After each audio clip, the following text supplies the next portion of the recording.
En bordure d'une prairie, il y avait un vieux mur de pierre. Dans ce mur, près d'une grange et d'un grenier à grains, une famille de joyeux mulots s'était installée.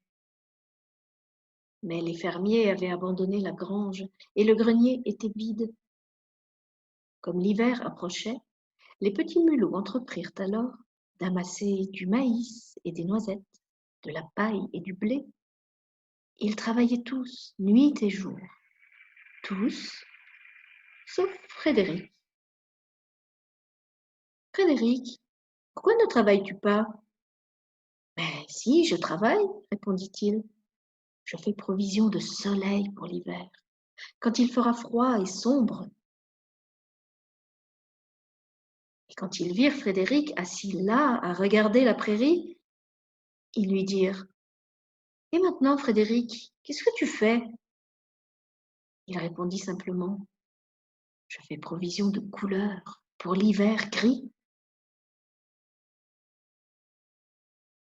Un jour que Frédéric semblait à moitié endormi, ils lui demandèrent sur un ton de reproche s'il n'était pas en train de rêver.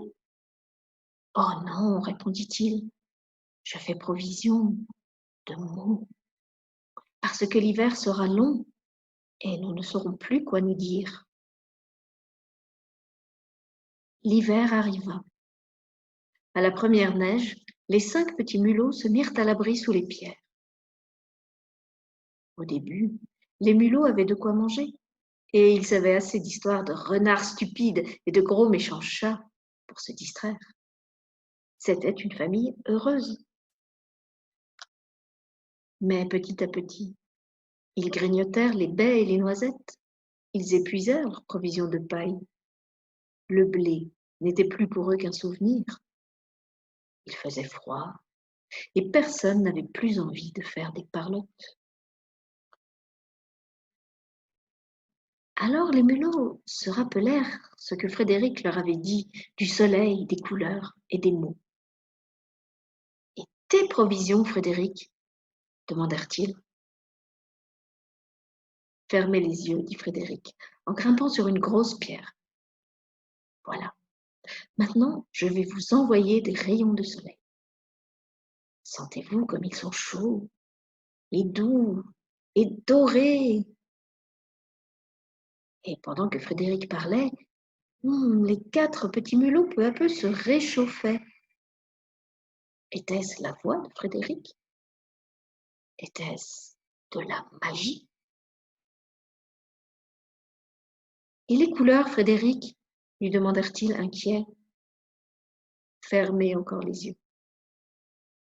Et quand il leur parla des pervenches bleues, des coquelicots rouges dans les blés jaunes et des petites feuilles vertes des buissons, ils virent les couleurs aussi nettement que si elles avaient été peintes dans leur tête. Et les mots, Frédéric? Frédéric s'éclaircit la voix, marqua un temps de silence et, comme du haut d'une estrade, il dit: Qui fait neiger, pleuvoir?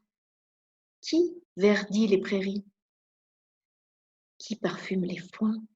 Qui berce les épis? Qui fait fleurir le trèfle et bourdonner l'abeille? Qui fait briller la lune, flamboyer le soleil? 4 petits mulots au pelage azuré, qui répandent sur nous tous les dons de l'année. Le mulot du printemps disperse les averses. Le mulot de l'été enchante prés et haies. Le mulot de l'automne égrène fruits et baies. Et le mulot d'hiver, souvenirs et promesses. Magicien du bonheur, mulot des 4 saisons, veillez à tour de rôle, ne vous endormez pas. Serions-nous plus heureux si vous n'étiez que 3? Quand il eut terminé, tous applaudirent. Mais Frédéric, tu es un poète!